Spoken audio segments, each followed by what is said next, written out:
Hey guys, welcome back to another amazing episode of Genie and the Pulsating Mass. This is part 66. Today is May 14th. It's 9:30 p.m.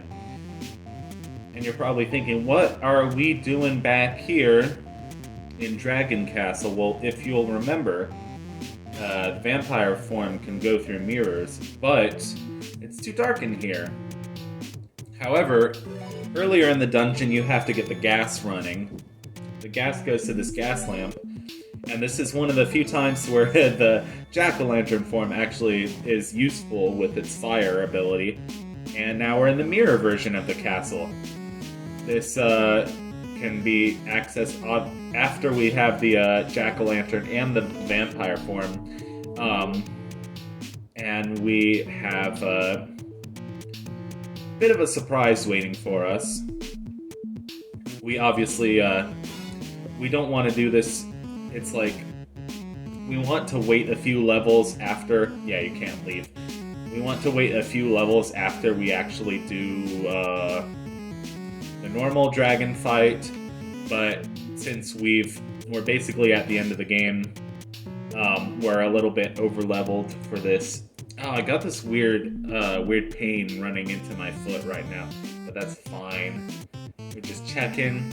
Because, like, we're in the mirror version of the castle, so we're checking for all these different things.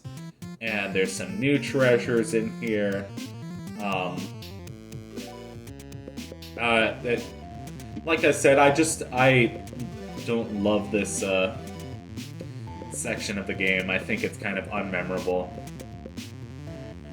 So many, God. Oh, those are, weapons that we can equip.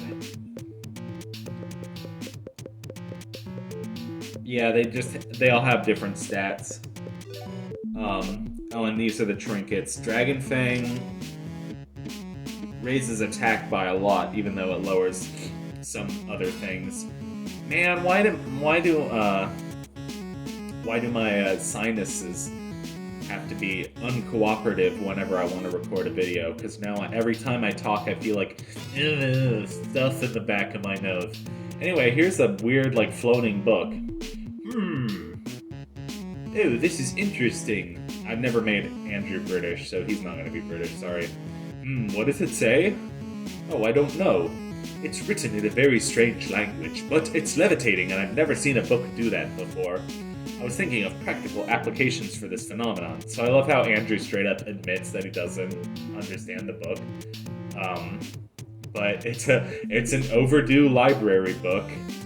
Some devious knowledge goblin. Oh, I laughed really hard when I got the Dragon's Fang trinket because the description of the item, when you look at it, it says something about a dragon dentist.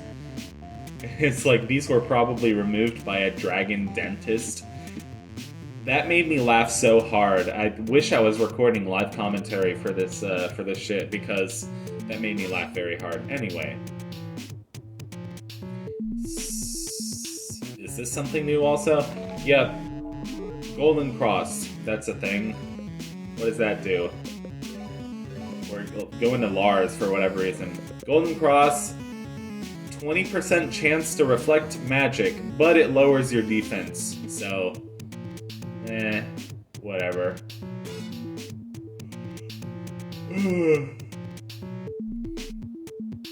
I'm so tired. I really shouldn't, like, take melatonin gummies in the middle of the day.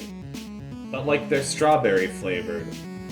So, melatonin, I don't know if I love it. Like, I don't want to throw away the rest of my gummies because I paid for them, but maybe I should. They always seem to give me bad dreams, and then I wake up like super early, just not feeling very well rested, but at least, you know, at least it's better than sleeping in. So 200 years ago, an entire nation is wiped out by a dragon something something something. Death comes to those foolish enough to wake a sleeping dragon. Okay. I need to burp. I had a bunch of chicken for dinner, and it was all salty, and made my tummy hurt, apparently. So, we're pretty powerful at this point in the game. Even Helga is doing 118 damage. Molecular Beam, 1,600 damage. Almost said 16,000, but I had to remember, like, no. Helga's doing 500 damage. Oh my goodness. Even Lars is doing some great damage. Alright. Imagine Bear. Imagine Dragons. Ha ha ha. Rampage. And the most powerful attack in the game, pretty much, is Rampage as the bear form. Boosh! Okay. Only 900 attack. Goodbye. See you later. Was nice knowing you. $5,000, thank you. Level 70. Burping. I'll gladly take that light bulb. Is that a purple sky or just like a weird wall? I'm burping, I'm sorry. I'm like hiccuping and burping and like my nose is itching and I want to sneeze or blow my nose. My tummy's hurting, I'm having acid reflux. It's like my whole body is like saying, oh no, you shouldn't be recording an episode right now. But I'm gonna record an episode anyway because I'm that much of a badass. Look at me. So, I'm just gonna spoil this next light bulb. The next light bulb is we have to go to the world's library and return the book that we found in Castle Dragon. So, I like how we went to look for one light bulb and we ended up figuring out how to get the other light bulb. I think I just looked this one up.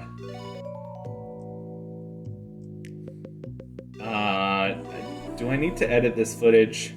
I was just checking. We already found most of these.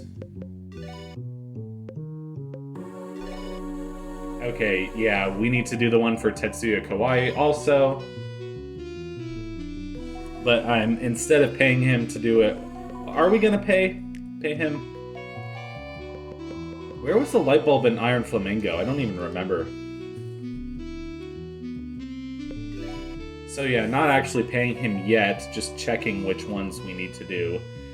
For this one, I already pretty much figured it out, so, But the one for Tetsuya Kawaii is a bit more difficult. I may actually need to edit this footage. I'm not 100% sure. I'm also not 100%ing this game. No, I don't know. I used to be, when I was a bit younger, I used to be like more committed to like 100%ing everything because I was like, oh, well, I want to see everything the game has to offer me. But like recently it's been, just because I have less time and I also play more games, so I want to play through them more quickly. You have the book. I sometimes really try to 100% things. I mean, it's easier with a walkthrough, of course, so I always do it with a walkthrough. But, sometimes I just get really close, but it gets really hard because I don't know where everything is. Or like Banjo-Kazooie. Like, it makes me feel kind of sad that I'm recording a Banjo-Kazooie right now and I'm almost at the end. And I missed like 2 notes in Gobi's Valley, and I missed like 4 notes in Click Clock Wood. And I was like, this level's so big that I really don't want to spend like an hour looking for the last 4 notes. I know I did that with Rusty Bucket Bay, but I wasn't going to do that with every level, so I don't know, I was just feeling a little guilty about it, but I think it's fine. Banjo-Kazooie has been going on since January, so I think it's as natural of a time as any to end this LP, like, soon, because the only reason it's gone on as long as it has, like, it was going smoothly up until this point, and then I just took a super long break from it because I didn't feel like searching in every nook and cranny in Click Clock Wood.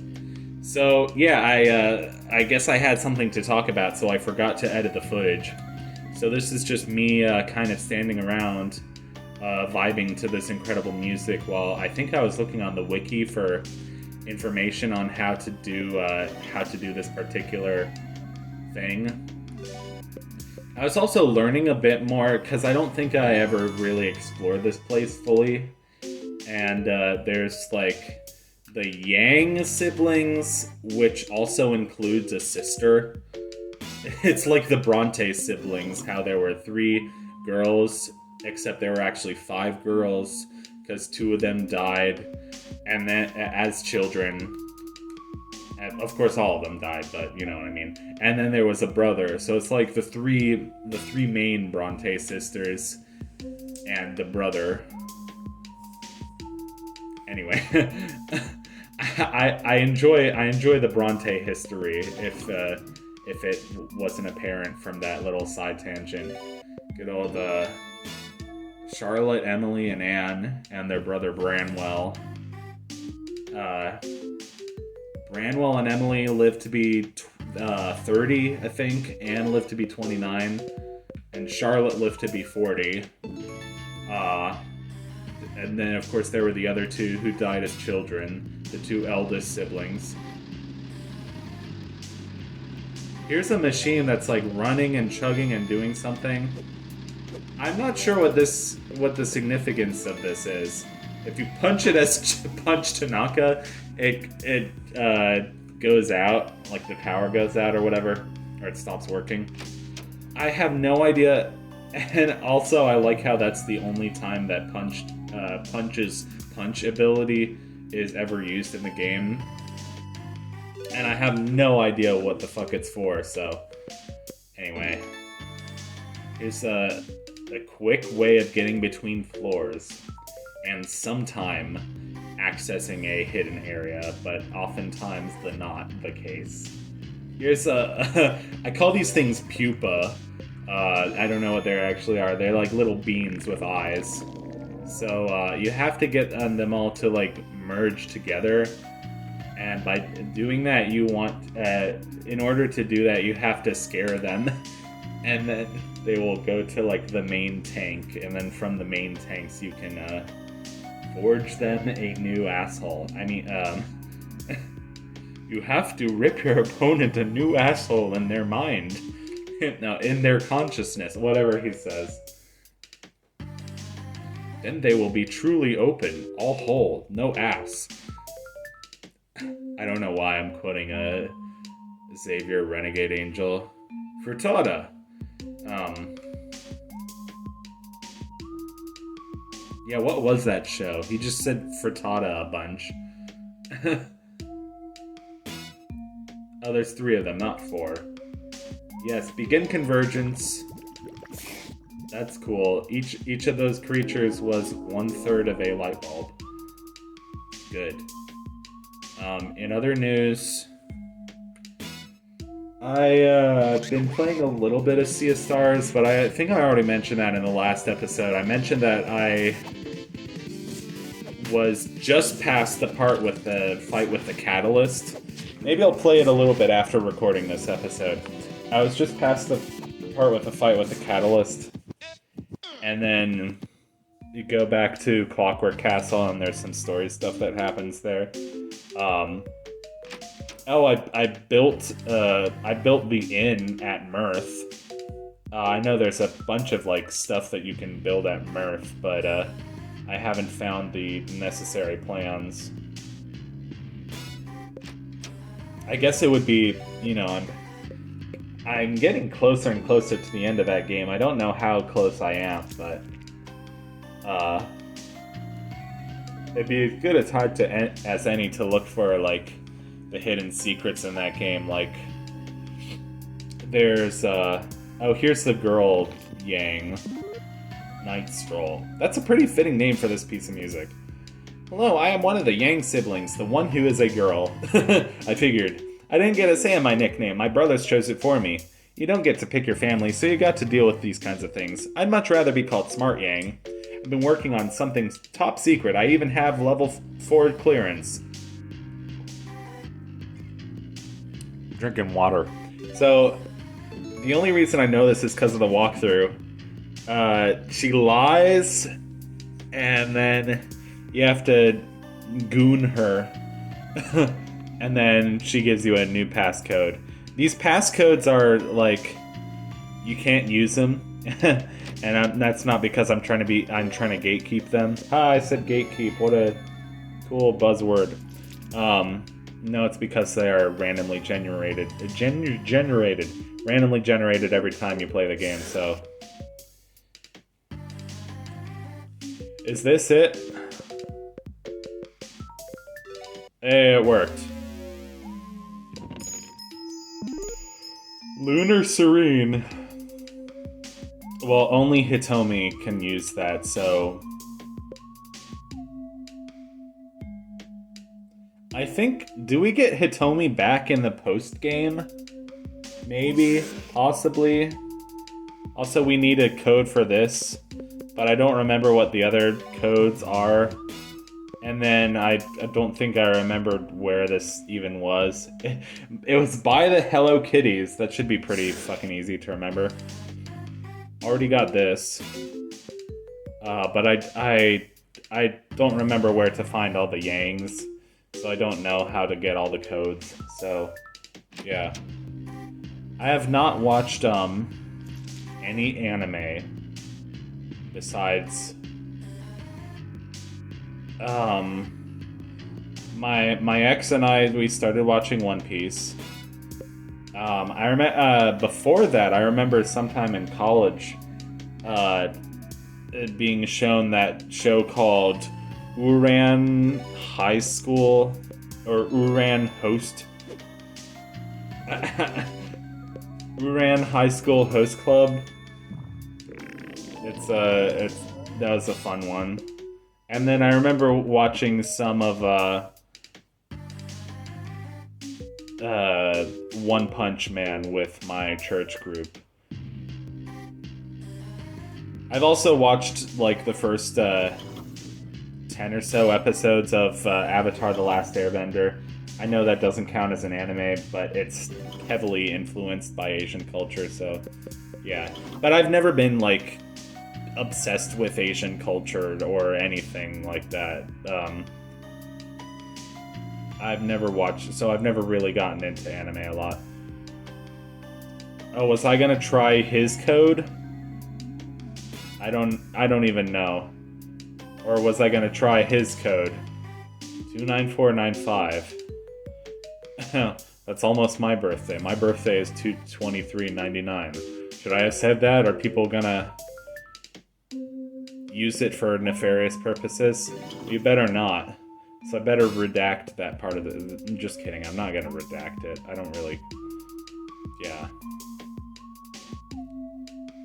But it is sad that, like, people can just steal your identity these days.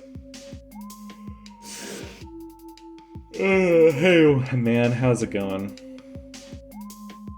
Alright, I think, how close are we to the end? A few seconds? That was fun. We got to do a few things, and it's time to go and eat dinner. Goodbye.